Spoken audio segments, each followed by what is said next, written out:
Bueno, en fecha alegórica vamos a hacer esta clase que puede quedar un poquito larga, tiene bastante contenido, pero es todo lo que necesitan para hacer la práctica 6.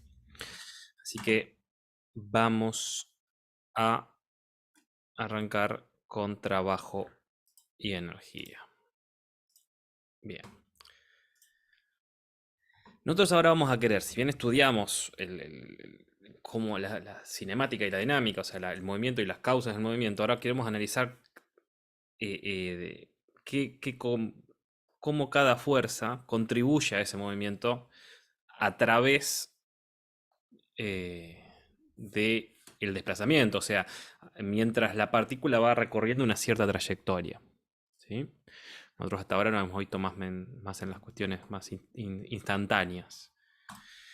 Bien, vamos a definir entonces una nueva cantidad que se llama diferencial de trabajo, que va a dar cuenta y que va a estar definida, mejor dicho, por el producto escalar, o sea, la cantidad es una cantidad escalar, entre la fuerza y el diferencial de desplazamiento. ¿Sí? Es una cantidad diferencial y el diferencial viene de que lo vamos a aplicar a una partícula que se desplaza a un diferencial, ¿sí?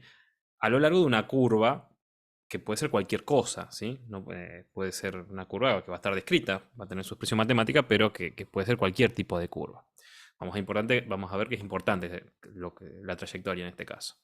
Bien, entonces, por definición de producto escalar, lo que vemos que el diferencial de trabajo es el módulo de la fuerza por el módulo del desplazamiento diferencial por el coseno de ángulo entre ambos vectores. ¿Sí? Sería en este caso este ángulo, si la partícula se traslada por la trayectoria anaranjada, en un instante, en un diferencial de tiempo, se va a mover ese diferencial, va a tener ese diferencial de desplazamiento, siempre a lo largo de la curva, y voy a poder ver el ángulo entre el diferencial de desplazamiento y la fuerza que tenga aplicada en ese diferencial de tiempo la partícula.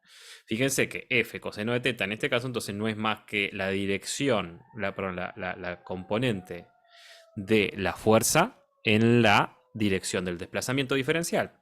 ¿Sí? Como es un desplazamiento diferencial, ¿sí? Esto no es más que la componente tangencial a la trayectoria de la fuerza en ese instante.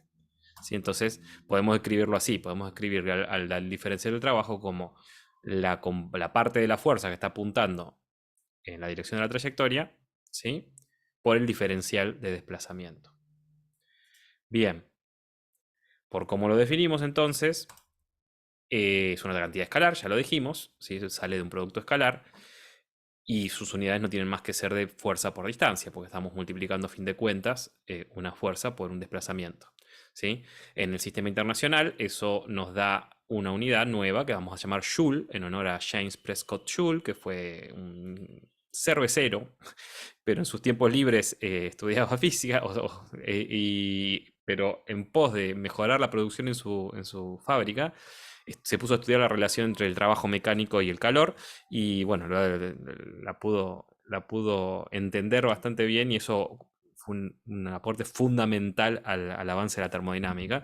Y bueno, entonces en honor a Don Joule es que nombramos esta unidad que se construye a partir de Newton y metro, o si quieren desarmar a unidades fundamentales, metro cuadrado, kilogramos sobre segundo cuadrado. ¿Sí? Un joule, entonces, un newton por metro. Es el trabajo que una fuerza de un newton, apuntando en la misma dirección que el desplazamiento, realiza sobre una partícula que se mueve un metro. Bien.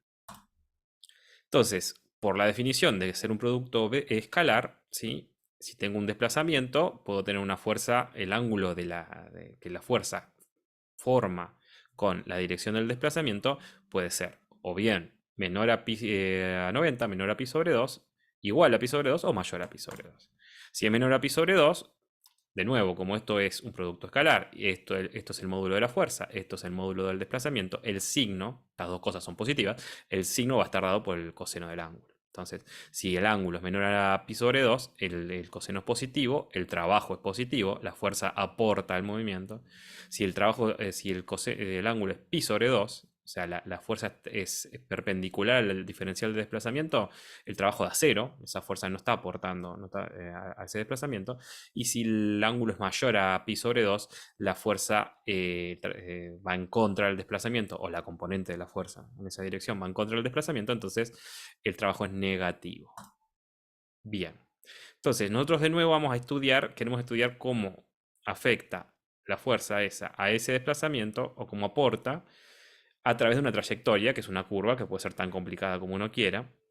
Pero además puede ocurrir, y ocurre en general, que la fuerza misma va a depender del punto del espacio donde estamos, ¿sí? Que puede ir variando, ¿sí? A través de la trayectoria y tomar diferentes valores. Para calcular entonces el trabajo integral, o sea, el trabajo a lo largo de una trayectoria, yo tengo que sumar los diferenciales de trabajo que voy realizando para cada diferencial de desplazamiento. Pero no los puedo hacer una integral normal que me integre entre el punto A y B, independientemente de cómo yo haya llegado ahí, porque depende de la trayectoria, porque la trayectoria, al cambiar de dirección, va a cambiar la dirección de mi desplazamiento. El vector de desplazamiento va a cambiar su orientación punto a punto.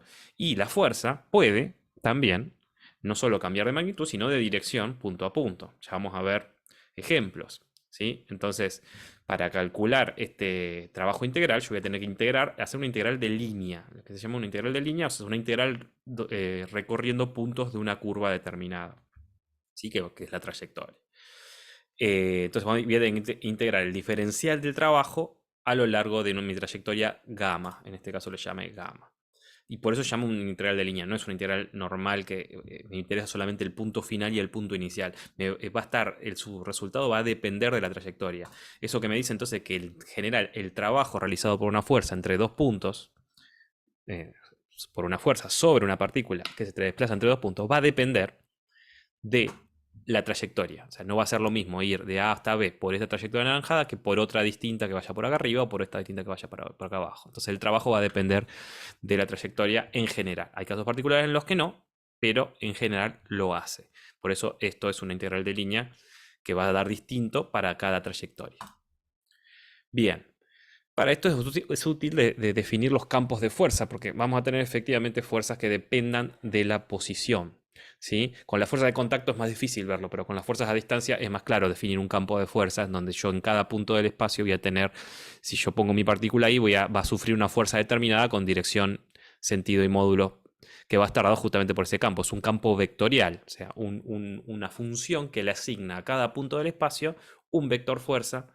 Entonces yo cuando pongo mi partícula ahí sé que voy a tener esa fuerza determinada. Un ejemplo parcial de eso es la fuerza gravitatoria. ¿Por qué digo parcial? Porque la fuerza gravitatoria no depende del vector posición, depende solamente de la distancia al origen. Pero bueno, ahí tenemos para cada punto del espacio vamos a tener un valor de la fuerza gravitatoria, ¿sí? Pero de nuevo, esta depende exclusivamente de la dirección, perdón, de la distancia al origen, eso se llama una fuerza central. Va a haber fuerzas y se las van a cruzar que dependen del vector posición. Entonces va a depender no solo de a qué distancia estoy del origen, sino en qué punto particular del espacio estoy. Pero bueno, entonces esas son fuerzas que van a depender de R, y ahí es donde cuando las meto en esta integral, la integral para calcular el trabajo, las voy a tener que tener en cuenta. Ahora, vamos a arrancar por el caso más simple, que es cuando la fuerza no depende del roce, una fuerza constante durante toda la trayectoria. La partícula está sufriendo una fuerza constante. Podría ser, por ejemplo, una caja que la estoy arrastrando con una soga, ¿sí? Sin cambiar el ángulo de la soga respecto a la trayectoria. Y bueno, y la partícula se está moviendo, por ejemplo, en una línea recta, que es el caso más simple. Bueno, en ese caso, mi integral de línea sí se puede resolver como una integral normal, porque la fuerza, como no depende de la posición, va a salir de la integral, ¿sí? Va a salir no solo la fuerza, sino el coseno del ángulo, porque también si la trayectoria es recta, su dirección no cambia, la fuerza es constante, su dirección no cambia, el ángulo entre la trayectoria y la fuerza no va a cambiar, entonces lo puedo sacar de la integral. Recuerda que la derivada y las constantes son transparentes a la derivación y la integración, o sea, no las puedo multiplicar por el resultado de las operaciones. Entonces me va a quedar simplemente la integral entre el punto inicial y el punto final del diferencial de x, que es x evaluado en el punto final y en el punto inicial. O sea, xb menos xa, eso es delta x, o sea, final menos inicial, multiplicado entonces por la componente de mi fuerza en la dirección del desplazamiento. Ese es el caso más simple, que es una fuerza constante y una trayectoria recta. Ahí entonces puedo sí calcularlo como fuerza por distancias secas, o mejor dicho, como componente de esa fuerza en esa dirección por el desplazamiento completo. ¿Sí? Es el caso más simple y por eso lo puedo calcular así.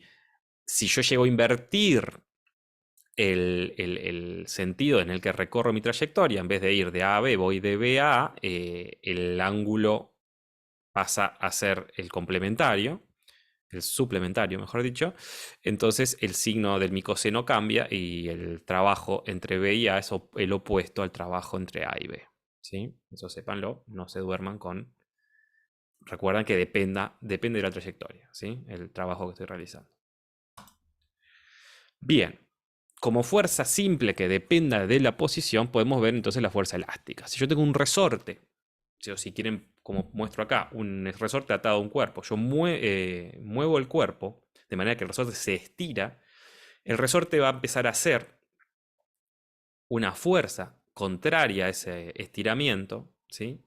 En la misma dirección, pero de sentido opuesto, que es proporcional a ese estiramiento. Es proporcional al cambio en la longitud del resorte, ¿sí? Entonces, la fuerza que ejerce un resorte sobre un cuerpo que lo está estirando, o sea, que está tirando de él para estirarlo, ¿sí? Es opuesta al estiramiento y proporcional al estiramiento. Opuesta y proporcional al estiramiento, por ejemplo, si la fuerza está en X, el desplazamiento, mejor dicho, se hace en X, el estiramiento se hace en X, la fuerza que aparece es en sentido opuesto, proporcional al desplazamiento. ¿Sí? Esto se llama ley de Hooke, porque fue descubierta por Robert Hooke, que es un científico inglés, muy renacentista, muy en el sentido de que estudiaba un montón de cosas y entre otras cosas descubrió esta ley, que esta ley la cumplen todos los objetos deformables cuando yo los empiezo a estirar. Apenas yo empiezo a estirar o a comprimir cualquier objeto, más o menos elástico, lo que voy a sentir es una fuerza proporcional al estiramiento o a la compresión y opuesta. ¿Sí? Después, si sigo deformando, esto se va de la linealidad, pero es la primera aproximación lineal a la fuerza elástica, o sea, la fuerza que impone un objeto que estoy intentando deformar. ¿Sí? La anécdota cuenta que Hooke lo descubrió, pero no lo podía publicar inmediatamente, así que lo dejó escrito con un código en otra publicación. ¿Sí? La frase que él dejó escrita es ut tensio sic vis, o sea, como el estiramiento, la fuerza. ¿Sí? Pero no solo la escribió al borde de un libro, sino que además le agarró todas las letras y las ordenó alfabéticamente. Entonces, pero bueno, él quería resguardar su descubrimiento para poder decir que era el primero si alguien lo decía en algún momento. Bien, entonces, ¿qué pasa con esta fuerza? Bueno, dado que depende de la posición, es un caso interesante para calcular el trabajo cuando yo realizo ese estiramiento, ¿sí? El diferencial de trabajo va a ser, de nuevo, el módulo de la fuerza. Acuérdense que este delta es final menos inicial. Yo estoy estirando desde x0 a x. Por el módulo del desplazamiento, diferencial. Por el coseno de ángulo entre el desplazamiento y la fuerza. En este caso, la fuerza se opone al desplazamiento, es antiparalela. El ángulo es pi. Esto es un -1. Me queda un -1 por k por desplazamiento multiplicado por diferencial de x. Bien, entonces cuando integro este diferencial de trabajo, la k, que es una constante, la menos k me sale afuera de la integral y yo tengo que integrar entre x0 y x final, ¿sí? Esta expresión.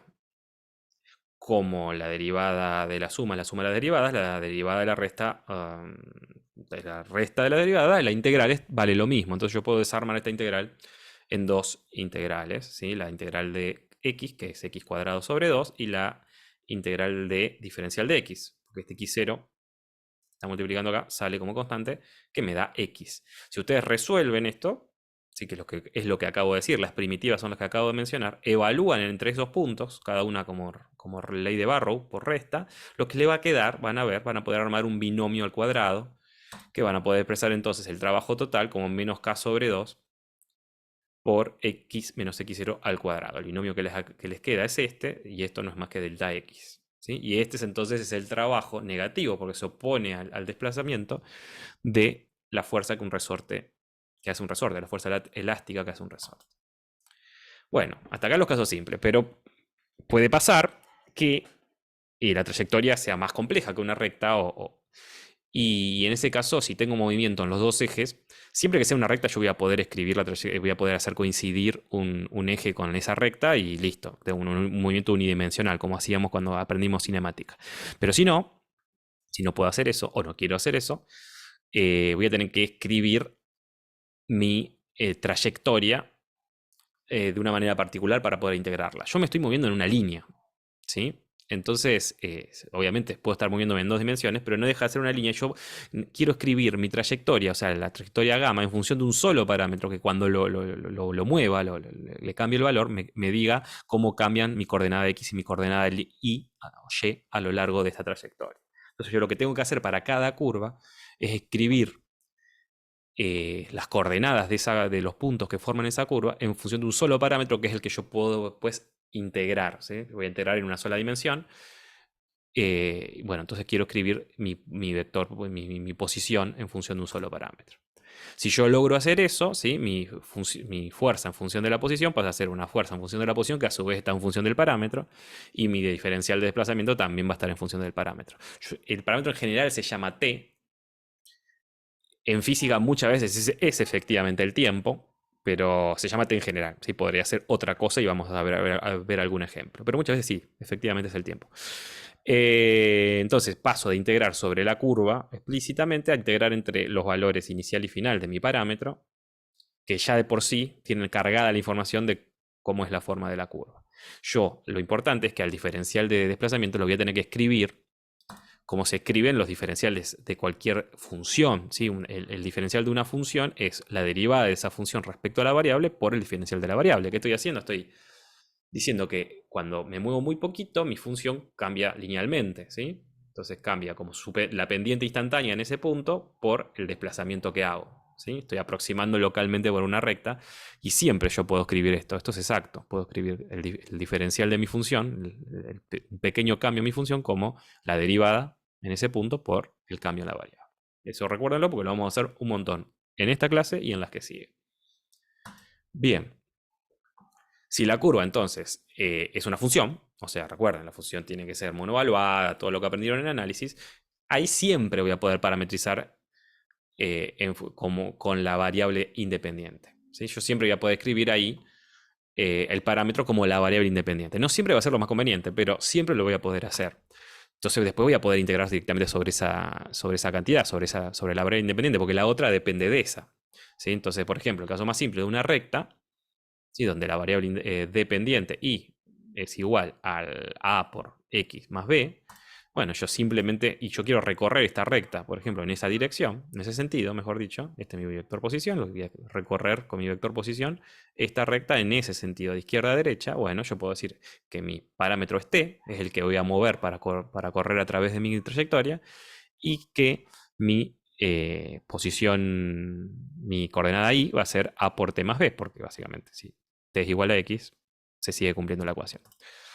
Entonces, el diferencial de desplazamiento vector acá, entonces, ¿cómo va a ser? Va a ser el diferencial de x, que es el diferencial de t, ¿sí? Por el versor y el diferencial de y, que derivando acá me va a dar, ya como dijimos acá, ¿no? Recuerden esto, el diferencial de una función es su derivada respecto a la variable por el diferencial de la variable.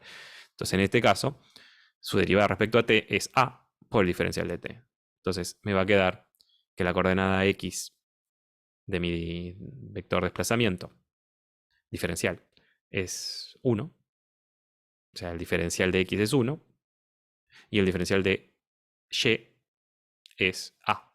Entonces me va a quedar 1 por y versor más a por j versor. Todo eso por diferencial de t. El diferencial de y, perdón. El diferencial de x es 1 por diferencial de t. O sea, es diferencial de t. Y el diferencial de y es a por diferencial de t. Por eso nos queda así. Ahora, si yo quisiera recorrer, por eso no es lo mismo, ¿no? Acá es importante de dónde a dónde voy y por dónde. Si yo quisiera recorrer la misma recta, pero en el sentido opuesto, lo que digo es que el parámetro que me va a mover a través de esa curva es menos t. ¿Sí? X es igual a menos t. Entonces yo voy moviendo t cada vez más grande y voy recorriendo t para atrás. Y bueno, eso me cambia el signo de todos los demás reemplazos y también el signo en el diferencial. Recordemos igual que siempre que yo tengo una recta, me va a convenir elegir, o casi siempre, me va a convenir elegir a esa recta como uno de los ejes, entonces simplifico bastante las cuentas. Ahora, ¿qué pasa cuando no son funciones? O sea, lo mismo puedo hacer con una parábola, ¿eh? Esto que hice acá lo puedo hacer con una parábola y me van a ganar cosas parecidas. Y puedo recorrer la parábola usando la x como parámetro. Ahora, cuando lo que tengo no son funciones, ¿sí?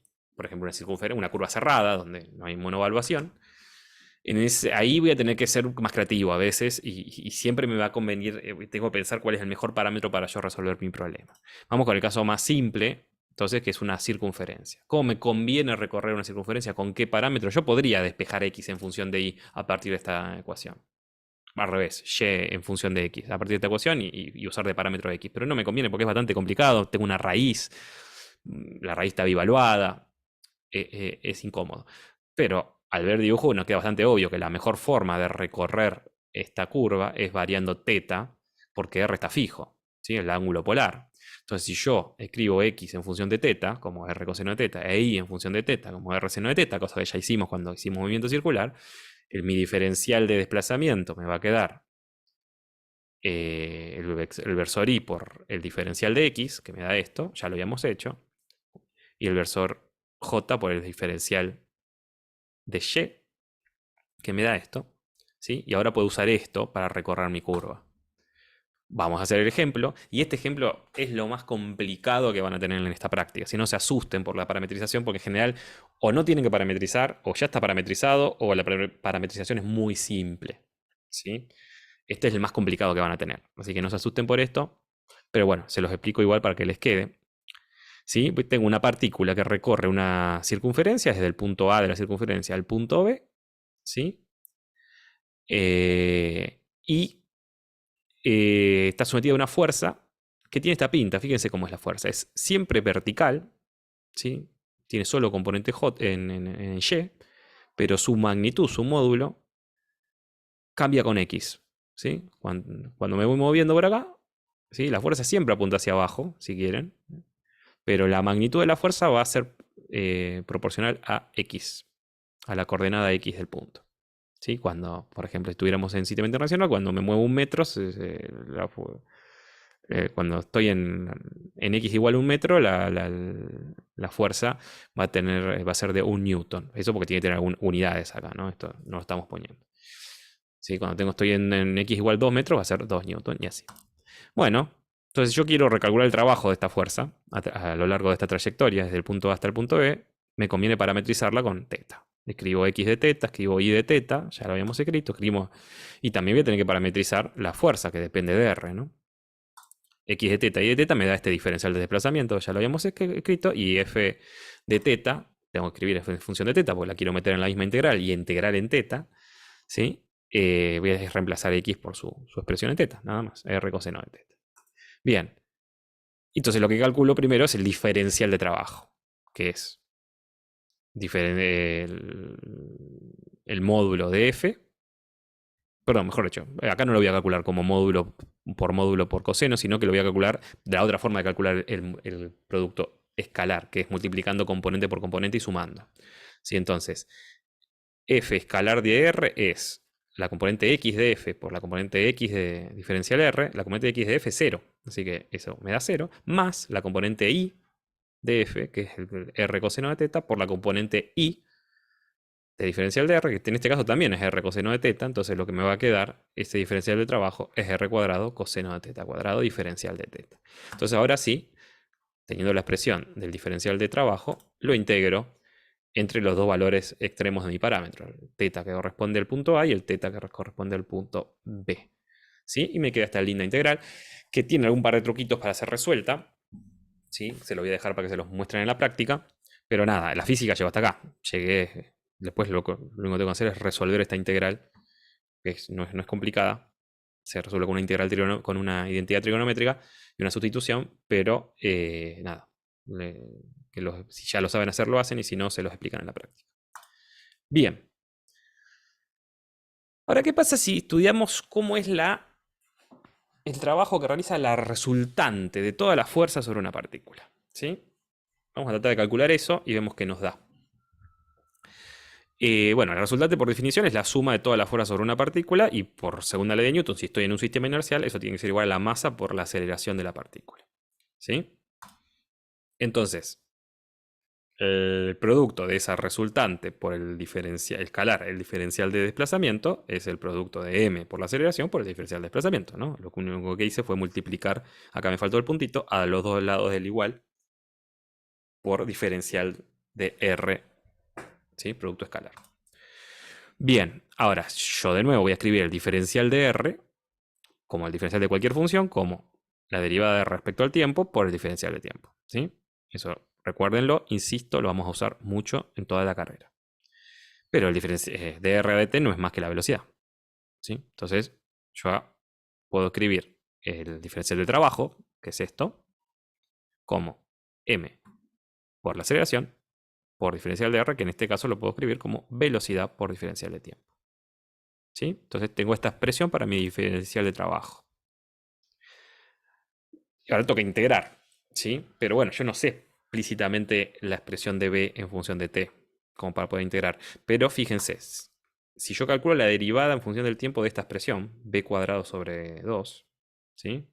Es que parece caprichoso, pero bueno, alguien se avivó de que podemos reemplazar acá haciendo esto, ¿sí? Si calculo la derivada en función del tiempo de b cuadrado sobre 2, me da, es la derivada de un producto, ¿sí? Porque b cuadrado, acuérdense, el módulo al cuadrado de un vector es el producto escalar del vector por sí mismo, ¿no? Entonces b cuadrado es b escalar b, vectores. Bien, entonces lo que tengo acá adentro es la derivada de un producto. Y la resolvemos como la sabemos resolver, que ya lo hicimos, ¿sí? Saco el 1/2 afuera de la derivada y me queda el primero sin derivar por la derivada del segundo, más la derivada del primero por el segundo sin derivar. O al revés, lo mismo da. Ahora, como son los dos iguales, estos dos términos son la misma cosa, ¿sí? Los puedo sumar, me da dos veces esto, que se me va el 2 con el 1/2 de acá, entonces me queda que la derivada en función del tiempo de b cuadrado sobre 2 es b por a, o sea, b es la velocidad por la aceleración, ¿sí? Que es lo que tengo acá mismo, ¿sí? Adentro de mi diferencial de trabajo.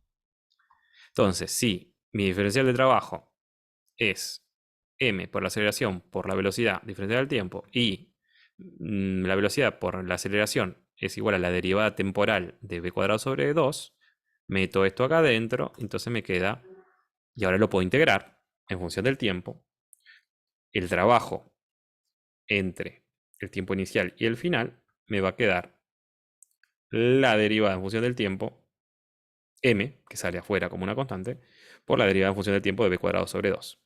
¿Sí? O sea, todo esto. Diferencial de t. ¿Sí? Ahora fíjense, estoy haciendo la integral diferencial de t de algo, de la derivada en función de t de algo. Bueno, como la derivada y la integral son funciones inversas, esto me da la misma función, ¿sí? La integral de una derivada sobre la misma variable me da la misma función. Entonces esto me da b cuadrado sobre 2, ¿sí?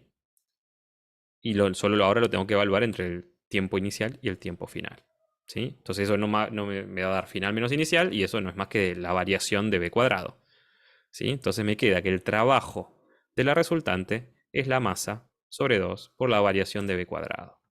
Y eso es el teorema de trabajo de la energía cinética. Cosa importante, yo nunca especifiqué la curva acá. En ningún momento les dije por dónde iba de un punto al otro. Sin hacer esa especificación, llegué al resultado igual, por lo cual significa que este resultado es independiente de la trayectoria, ¿sí? Para este caso particular, para el trabajo de la resultante, siempre me va a dar esto, independientemente de la trayectoria que esté realizando mi partícula, ¿sí? Cuando yo encuentro una cantidad, una función que me dice cómo es el trabajo que hace una fuerza, a esa cantidad, a esa función le llamo energía. La energía está asociada a la fuerza en particular. En este caso está asociada a la resultante, ¿sí? Y le voy a llamar energía cinética porque fíjense que es una función que solo depende de la velocidad de la partícula, ¿sí? Me perdí. Ahí está. Entonces, el trabajo de la resultante sobre una partícula, para un observador inercial, porque partí de la segunda ley de Newton, o sea, suponiendo que vale, es igual a la variación en la energía cinética, que es esta función que defino acá, ¿sí? La masa sobre 2 por la velocidad al cuadrado, y su variación es eso final menos eso inicial. Y es independiente de la trayectoria, o sea, siempre vale eso. Siempre voy a poder, si yo tengo una partícula se mueve entre el punto A y el punto B, el trabajo de la resultante de todas las fuerzas sobre esa partícula es igual a la variación en la energía cinética de la partícula, que va a estar relacionada con la variación de la velocidad de esa partícula. ¿Sí? Solamente mirando la velocidad de la partícula, yo puedo encontrar el trabajo de la resultante. Este aquí que por depender de la velocidad, depende del observador. Diferentes observadores inerciales van a ver diferentes energías cinéticas. ¿Sí? Y es un escalar, ¿no? Como todas las energías. ¿Sí?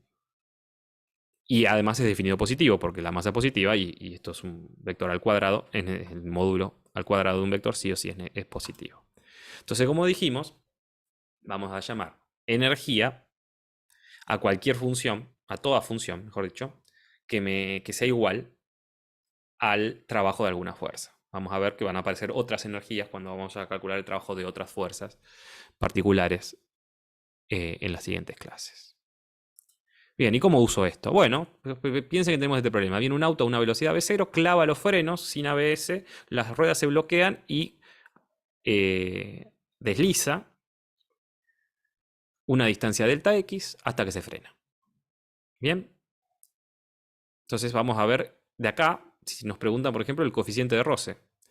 Una opción siempre es la que ya sabemos hacer. Lo atacamos con dinámica, calculamos la ley de Newton, calculamos la aceleración y tal. Pero van a ver que hay ahora una opción, porque nosotros ¿qué sabemos? Sobre el auto actúan solo dos fuerzas, su peso y lo único que lo está tocando al auto, que es el piso. O sea, el contacto con el piso. ¿Sí? Tiene que tener una componente normal a la superficie, el contacto con el piso, porque evita que el auto siga para abajo, o sea, cancela el peso, y una componente de roce, que es la que está frenando el auto, justamente cuando clava las ruedas. ¿Sí? Entonces, así va a ser la fuerza de contacto. Y me voy a desplazar en el intervalo que yo estoy estudiando, un delta X. Y mi velocidad va a pasar de la velocidad inicial a 0. ¿Sí? El peso cancelado por la componente normal del contacto. Por lo cual la resultante, dado que son las únicas dos fuerzas que hay, queda igual a la componente de roce. Nada más. Estas dos se cancelan y queda solo la componente de roce como resultante. Entonces, como es la resultante, el trabajo de la resultante va a ser el trabajo de la componente de roce. Y por el teorema que acabamos de aprender, eso es igual a la variación de energía cinética, que no es más que la m sobre 2 por la variación de b cuadrado. No es la variación de b al cuadrado, es la variación de b cuadrado. O sea, b cuadrado final menos b cuadrado inicial. El b cuadrado final, en este caso, es 0, ¿no? Porque frenó del todo. Entonces, esa variación de energía cinética me va a quedar menos m sobre 2 b inicial al cuadrado. Porque perdió toda esta energía cinética el auto. Tenía esta al iniciar y tenía 0 al terminar. O sea que su balance contable de energía me da que perdió toda esta energía cinética. Y eso sabemos es que es igual al trabajo de la resultante, que en este caso es solo la componente de roce. Pero por otro lado, podemos aplicar directamente la definición de trabajo, ¿sí? Como la componente de roce es constante y es antiparalela al desplazamiento, ¿sí? Directamente podemos calcular su trabajo como su módulo por el desplazamiento negativo, porque el coseno del ángulo en este caso es pi. El ángulo es pi, entonces el coseno es menos 1. Y acá la componente de roce ya sabemos que es la normal, que es igual al peso, el módulo, por el coeficiente de roce, por el desplazamiento. Entonces, como todos esos son datos, comparando estas dos expresiones, puedo calcular cuál es la componente, el coeficiente de roce de mi problema. Bien, por último, vamos a definir otra cantidad, ¿sí? Si una fuerza actúa sobre una partícula, hace trabajo solamente cuando la partícula se mueve, ¿sí? Si hay un desplazamiento. Si no hay desplazamiento, ninguna fuerza de trabajo. Entonces ahí podemos empezar a pensar en energía, ¿no? En estas funciones que me dicen qué trabajos están haciendo las fuerzas. Y como hay un desplazamiento, tiene que haber necesariamente un cambio en el tiempo, ¿no? Porque para que poder moverme, el tiempo tiene que transcurrir. Entonces yo puedo definir una cantidad que se llama potencia, que es cuánto trabajo hago en un intervalo de tiempo determinado. Cuánto trabajo hace una fuerza determinada, ¿sí? Esta es la potencia realizada, transferida por una fuerza, y eso me va a decir qué trabajo por unidad de tiempo le hace esa fuerza a mi partícula. Sí, pero para un intervalo integral, yo a la potencia la calculo así. Ahora, si quiero, perdón, antes de nada, la potencia tiene unidades de trabajo dividido tiempo, eso se llama watt, se castellaniza como vatio, no me gusta en general a mí, porque se pierde la relación con el original. ¿sí? Watt es el ingeniero escocés que perfeccionó y aplicó por primera vez la máquina de vapor, poca cosa, ¿no? Empezó la revolución industrial el tipo. Y ese era James Watt, y en honor a él se define esta cantidad, esta unidad, que es la unidad de la potencia, de la tasa de trabajo por unidad de tiempo, y que es enormemente aplicada en todas las aplicaciones tecnológicas, ¿sí? La potencia de un motor, la potencia eléctrica, su boleta de la luz no le cobran los joules, le cobran, sí, son unidad de energía, pero le cobran los watts por hora, ¿sí? Lo que le está cobrando es energía, justamente, porque está multiplicando watt por unidad de tiempo, y eso le da unidades de energía, que no es joule, porque habría que multiplicarlo por segundo para que nos dé joule, pero está todo expresado en potencia, la potencia de los equipos de audio, la potencia de los transformadores, ¿sí? La potencia es típicamente en lo que con la cantidad con la que más se trabaja, porque me dice cuál es el trabajo que se realiza por unidad de tiempo. Ahora, si yo quiero calcular la tasa instantánea, ¿sí? Porque esto era la definición anterior, es con un delta t, bueno, puedo escribir el diferencial de trabajo, ¿sí? Y como hacemos siempre, es reescribir el diferencial de desplazamiento como la velocidad por el diferencial de tiempo, ¿sí? Y en ese sentido, entonces ya ahí sí yo puedo dividiendo, pasando ahora esto sí, dividiendo el diferencial de trabajo por el diferencial de tiempo, puedo calcular la potencia instantánea en un determinado instante como la fuerza aplicada por la velocidad de desplazamiento en ese instante, ¿sí? Entonces podemos pensar en la potencia instantánea como la tasa de trabajo por unidad de tiempo eh, que le hace la fuerza a la partícula que está en movimiento. No es estrictamente una derivada, pero no, es una relación de diferenciales que nos sirve para calcular una cantidad instantánea. Bueno, por lo pronto, eso es todo. Ya pueden resolver todos los problemas de la práctica.